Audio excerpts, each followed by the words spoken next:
Bismillahirrohmanirrohim. Assalamualaikum warahmatullahi wabarakatuh. Yang terhormat kepada Bapak Herwan MPD selaku dosen bahasa Indonesia dan teman-teman yang saya banggakan. Pertama-tama mari kita mengucap syukur kepada Allah Subhanahu wa taala karena dalam pembelajaran virtual ini kita dalam keadaan sehat walafiat. Salawat serta salam kita selalu panjatkan kepada Nabi besar kita Nabi Muhammad Sallallahu Alaihi Wasallam. Izinkan saya untuk memperkenalkan diri. Nama saya Vina Uleda Maryani dari kelas 1C. Saya akan menjelaskan tentang apa itu sejarah Indonesia dalam tugas bahasa Indonesia ini. Bahasa Indonesia yang kini kita gunakan sebagai bahasa resmi di negara kita berasal dari bahasa Melayu. Bahasa Melayu yang kita gunakan tersebut merupakan bahasa Melayu tua yang sampai sekarang masih dapat kita selidiki sebagai peninggalan masa lampau. Penelitian lebih lanjut yang dilakukan oleh para ahli bahkan menghasilkan penemuan bahwa bahasa Austronesia itu juga mempunyai hubungan kekeluargaan dengan bahasa-bahasa yang dipergunakan di daratan Asia Tenggara. Sudah sejak dulu kala, bahasa Indonesia atau bahasa Melayu itu dikenal oleh penduduk daerah yang bahasa sehari-harinya bukan bahasa Indonesia atau Melayu. Hal tersebut dibuktikan oleh adanya beberapa prasasti yang ditemukan di daerah-daerah yang bahasa sehari-hari penduduknya bukan bahasa Indonesia atau Melayu. Tentu saja ada juga ditemukan di daerah yang bahasa sehari-hari penduduknya sudah menggunakan bahasa Indonesia atau Melayu. Sejarah perkembangan bahasa ini dapat dibuktikan dengan adanya prasasti Kedukaan Bukit 683 Masehi, Talang Tua 684 Masehi, Kota Kapur 686 Masehi, Karah Barahi 686 Masehi. Ketika bangsa Eropa pertama kali datang ke Indonesia, bahasa Melayu sudah mempunyai kedudukan yang luar biasa di tengah-tengah bahasa-bahasa daerah di Nusantara ini. Pigafetta yang mengikuti perjalanan Magellan mengelilingi dunia ketika kapalnya berlabuh di Tidore pada tahun 1521 menuliskan kata-kata Melayu. Itu merupakan bukti yang jelas bahwa bahasa Melayu yang berasal dari bagian barat Indonesia pada zaman itu pun sudah menyebar sampai ke bagian Indonesia yang berada jauh di sebelah timur. Pada tanggal 28 Oktober 1928, bahasa Indonesia resmi menjadi bahasa persatuan atau bahasa nasional. Nama bahasa Indonesia tersebut sifatnya adalah politis, karena setujuan dengan nama negara yang diidam-idamkan yaitu bangsa Indonesia. Sifat politik ditimbulkan karena keinginan agar bangsa Indonesia mempunyai semangat juang bersama-sama dalam memperoleh kemerdekaan agar lebih merasa terikat dalam satu ikatan. Satu tanah air, satu bangsa, satu bahasa. Persatuan dan kesatuan bangsa Indonesia diikrarkan melalui butir-butir Sumpah Pemuda sebagai berikut. Pertama, kami putra dan putri Indonesia mengaku bertumpah darah yang satu tanah Indonesia. Kedua, kami putra dan putri Indonesia mengaku berbangsa yang satu bangsa Indonesia. Ketiga, kami putra dan putri Indonesia menjunjung bahasa persatuan bahasa Indonesia. Sebelum Sumpah Pemuda banyak sekali masalah bahasa muncul seperti 3 bulan menjelang Sumpah Pemuda, tepatnya 15 Agustus 1926, Soekarno dalam pidatonya menyatakan bahwa perbedaan di bahasa di antara suku bangsa Indonesia tidak akan menghalangi persatuan. Tetapi makin luas bahasa Melayu atau bahasa Indonesia itu tersebar, makin cepat kemerdekaan Indonesia terwujud. Pada zaman Belanda ketika Dewan Rakyat dibentuk, yakni pada 18 Mei 1918, bahasa Melayu memperoleh pengakuan sebagai bahasa resmi kedua di samping bahasa Belanda yang berkedudukan sebagai bahasa resmi pertama di dalam sidang Dewan Rakyat. Sayangnya anggota Bumiputra tidak banyak yang memanfaatkannya. Masalah bahasa resmi muncul lagi dalam Kongres Bahasa Indonesia pertama di Solo pada tahun 1938. Pada kongres itu ada dua hal hasil keputusan penting, yaitu bahasa Indonesia menjadi bahasa resmi dan bahasa pengantar dalam badan-badan perwakilan dan perundang-undangan.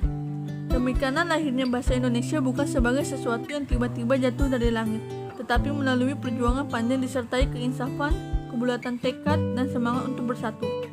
Api perjuangan itu berkobar terus untuk mencapai Indonesia merdeka yang sebelum itu harus berjuang melawan penjajah. Dan masih banyak hal lagi seperti tentara Jepang yang meminta rakyat memakai bahasa Jepang. Bahasa Indonesia lahir dari bahasa Melayu. Alasan bahasa Melayu digunakan sebagai dasar lahirnya bahasa Indonesia adalah sebagai berikut. Bahasa Melayu merupakan lingua franca, bahasa perhubungan atau bahasa perdagangan. Bahasa Melayu mempunyai sistem yang sederhana, mudah dipelajari.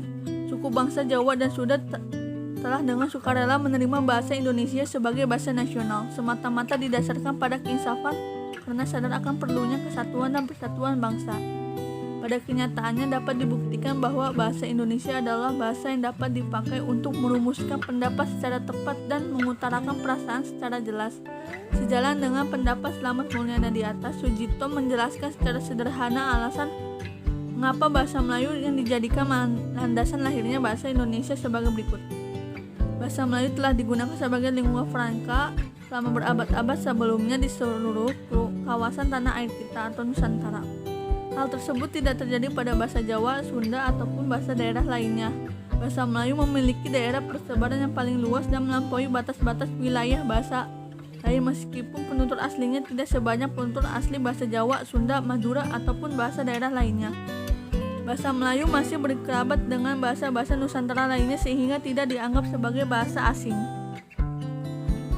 Bahasa Melayu bersifat sederhana, tidak mengenal tingkat-tingkat bahasa sehingga mudah dipelajari, berbeda dengan bahasa Jawa, Sunda, Madura yang mengenal tingkat-tingkat bahasa. Bahasa Melayu mampu mengatasi perbedaan-perbedaan bahasa antar penutur yang berasal dari berbagai daerah. Dipilihnya bahasa Melayu menjadi bahasa persatuan tidak menimbulkan perasaan kalah terhadap golongan yang lebih kuat dan tidak ada persaingan antar bahasa daerah.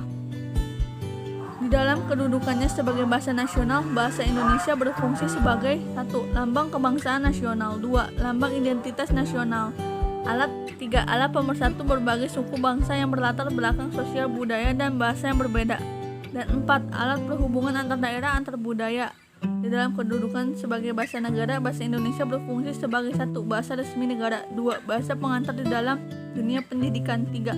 Alat perhubungan dalam tingkat nasional untuk kepentingan perencanaan dan pelaksanaan pembangunan nasional serta kepentingan pemerintah, dan 4. Alat pengembangan kebudayaan, ilmu pengetahuan, dan teknologi. Bahasa Melayu menyebar ke pelosok Nusantara bersamaan dengan menyebarnya agama Islam di wilayah Nusantara, serta makin berkembang dan bertambah kokoh keberadaannya karena bahasa Melayu mudah diterima oleh masyarakat Nusantara sebagai bahasa perhubungan antar pulau, antar suku, antar pedagang, antar bangsa, dan antar kerajaan. Pada abad ke-15 berkembang bentuk yang dianggap sebagai bentuk resmi bahasa Melayu karena dipakai oleh Kesultanan Malaka yang kelak disebut sebagai bahasa Melayu tinggi. Penggunaannya terbatas di kalangan keluarga kerajaan di sekitar Sumatera, Jawa, dan Semenanjung Malaya. Sejarah perkembangan EYD. Ejaan merupakan cara atau aturan menulis kata-kata dengan huruf menurut disiplin ilmu bahasa. Dengan adanya ejaan diharapkan para pemakai menggunakan bahasa Indonesia dengan baik dan benar sesuai aturan-aturan yang ada, sehingga terbentuklah kata dan kalimat yang mudah dan enak didengar dan dipergunakan dalam komunikasi sehari-hari.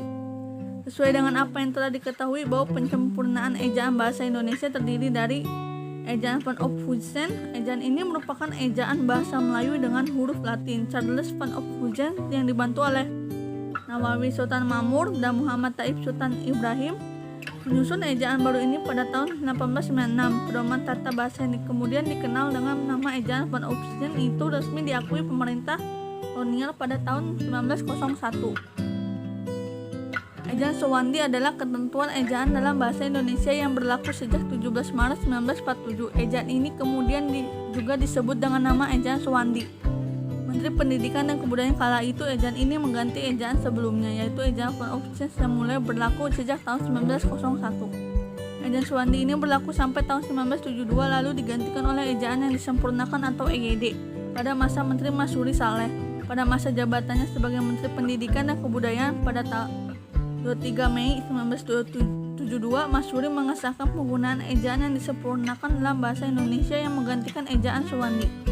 Sebagai menteri, Masyuri menandai pergantian ejaan itu dengan mencopot nama jalan yang melintas di depan kantor departemennya saat itu dari DJL Cilacap menjadi JL Cilacap.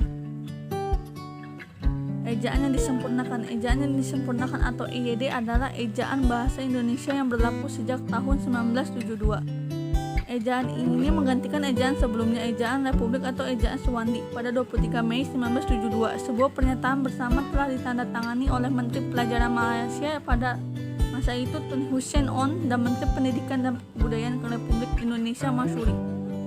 Pernyataan bersama tersebut mengandung persetujuan untuk melaksanakan asas yang telah disepakati oleh para ahli dari kedua negara tentang ejaan baru dan ejaan yang disempurnakan. Pada tanggal 16 Agustus 1972, berdasarkan keputusan Presiden No. 57 tahun 1972, berlakulah sistem ejaan Latin atau Rumi dalam istilah bahasa Melayu Malaysia. Bagi bahasa Melayu dan bahasa Indonesia di Malaysia, ejaan baru bersama ini dirujuk sebagai ejaan Rumi bersama atau ERB.